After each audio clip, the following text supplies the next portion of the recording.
네, 오늘은 출애굽기 35장으로 말씀을 전하도록 하겠습니다.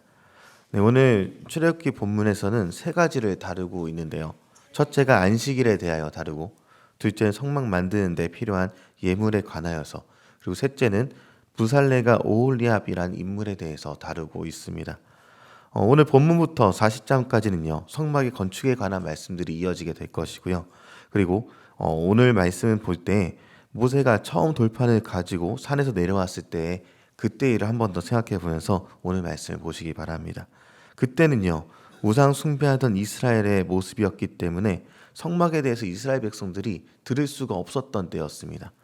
그러나 두 번째로 십계명 돌판을 가지고 내려왔을 그때에는요, 이스라엘은 온 마음으로 준비를 하였고 겸허하게 순종함으로 하나님의 말씀을 들을 준비를 하였습니다. 이제서야 그제서야 준비가 되었던 것이죠. 그 들을 준비가 된 이스라엘 백성에게 모세가 행한 일이 있습니다. 무엇인가 보면 1절에 보니까 온 회중을 모은 것이었습니다. 전체를 모았다라는 이 말은요, 성막의 건축을 위해 들어야 할 사항에서 그 누구도 소외되지 말아야 함을 강조하고 있다는 것이죠. 하나님이 그들과 함께 하시는 이 장소에는요, 경제력이 뛰어나다고 참여하는 것이 아니고 혹은 가난하다고 못 오는 것이 아닙니다. 어쩌면 어떤 명망이 있어야만 하나님의 말씀을 듣는 장소에 오는 것이 아니라 그 누구라도 주님 앞에 나올 수 있게 하기 위해서 모세는 전체를 모으게 되었습니다. 하나님의 이 백성은요, 이 그리스도인이라는 이름은요, 개인의 힘으로 사들이는 것이 아니기 때문에 그렇죠. 그래서 온 회중을 불러 모은 모세의 모습을 보면서 우리가 생각해 볼 것이 많습니다. 우리 또한 마찬가지라는 것이죠. 재능이 많다고 해서 교회에 나올 수 있는 것도 아니며 내게 주어진 재정이 많다 해요 주님 앞에 나올 수 있는 것이 아니라는 것입니다. 아니면 스스로의 삶에서 도덕적으로 잘 살고 있는가, 그것이 주님 앞에 나오는 기준이 될 수가 없습니다. 모두 주님 앞에 있는 모습 그대로, 실수하고 어쩌면 깨진 모습인 채 그대로 모두가 하나님의 말씀을 듣기 위하여 우리 주님 앞에 나아갈 수 있어야 하는 것입니다. 이제 모세는요, 온 백성을 불러 모아서 가장 처음으로 언급한 일이 있는데 바로 안식일에 대한 이야기입니다. 계속해서 출애굽기 본문에서는요, 안식일에 대해서 강조하고 있습니다. 반복해서 등장하면서 계속 강조가 되는 것이죠. 안식일의 기본 개념은요, 하나님께서 온전하게 하신 날이니 그의 백성인 모두가 쉼을 얻어야 한다, 이것을 이야기하고 있습니다. 또 한 가지 이유가 있다면요, 안식일을 엄숙히 지키는 명령이 계속해서 반복되었던 것은요, 성막을 짓느라 안식일에도 일을 할 우려가 있었기 때문에 이스라엘 백성을 보호하기 위함도 있었던 것입니다. 성막을 짓는 일은 매우 중요한 일이죠. 왜냐하면 하나님과 이스라엘 백성 사이의 만남의 장소가 이어지는 곳이기 때문에 아주 중요하고 어쩌면 빨리 지어진다면 그보다 더 좋을 일이 없을 것입니다. 그러나 하나님의 관점은 빠르게 지어지는 성막보다 백성들이 하나님 안에서 참된 쉼을 얻는 것에 더 마음을 쓰셨다라는 것입니다. 요일로 따지면 안식일은 토요일입니다. 그래서 신약을 살고 있는 그리스도인들 중에는요, 제7일 안식교 교리에 흔들릴 때가 있는 것을 보게 됩니다. 토요일이 안식일이니 이날 예배해야 한다, 그렇게 얘기하는 것이죠. 그러나 생각해 봐야 할 것은요, 안식일은 예수님을 통해서 이후에 완성이 되었다는 것입니다. 예수님은 십자가상에서 안식일을 완성하셨습니다. 모든 성도가 예수님 안에서 참된 쉼을 얻을 수 있게 된 것이죠.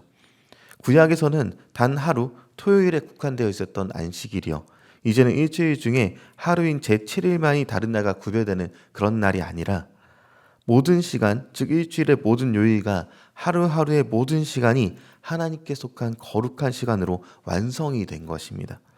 이런 이유 때문에 신약 성경은요, 토요일을 안식일로 하는 제도를 특별한 날로 지키지 않아도 된다라고 이야기를 하고 있는 것이죠. 그렇기 때문에 예수님이 완성하신 이 안식일, 매일의 삶을 하나님 안에서 참된 쉼으로 기억해야 된다는 것입니다. 우리가 예수님 안에 있기만 한다면 그 날은 참된 쉼을 얻을 수 있는 온전한 안식일이 되는 것이죠. 우리가 주일을 지키는 이유는 예수님께서 부활하신 날이기 때문에 이 날을 기념하여 주일을 지키게 된 것입니다.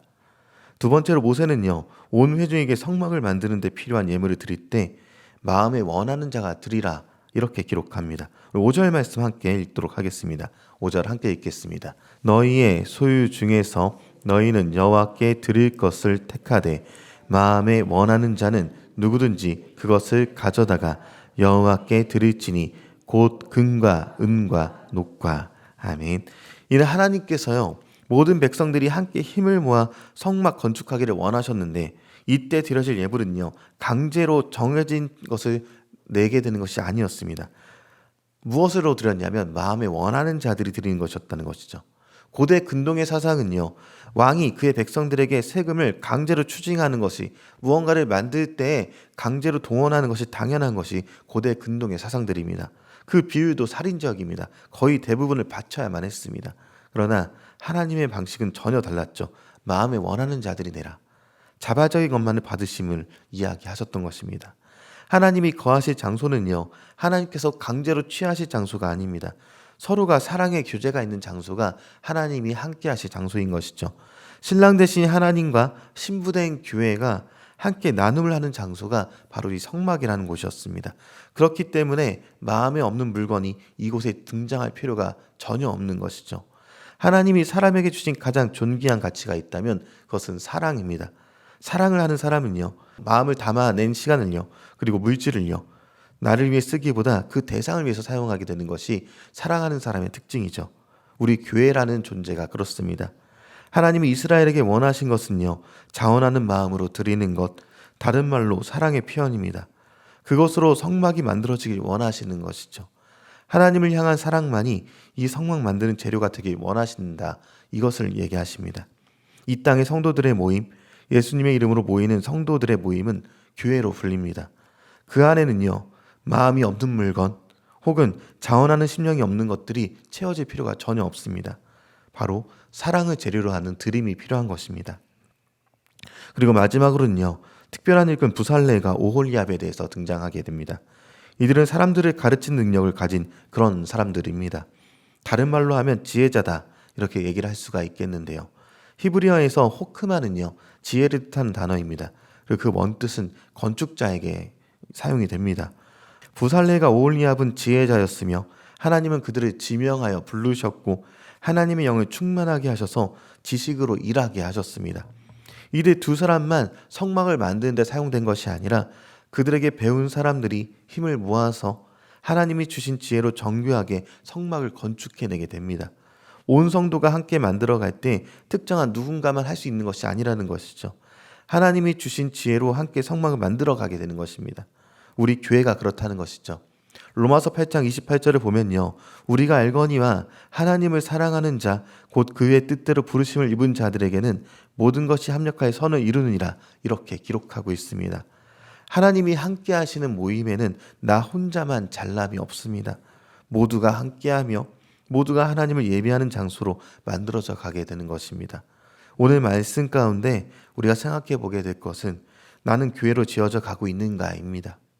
안식일을 기억하라는 주님의 말씀처럼 하나님 안에서 참된 쉼을 느끼면서 참된 쉼을 누리면서 자원하는 마음으로 주님 앞에 나와서 다른 이들을 죽게 대하듯 하면서 그 누구도 소외되지 않도록 함께 교회로 지어져 가고 있는가, 이것을 돌아봐야 한다는 것이죠. 그래서 오늘 말씀 기억하시면서 주님을 사랑하는 마음을 고백하고요 온전한 교회가 되길 원한다고 결단할 수 있는 저 여러분 되길 소망합니다.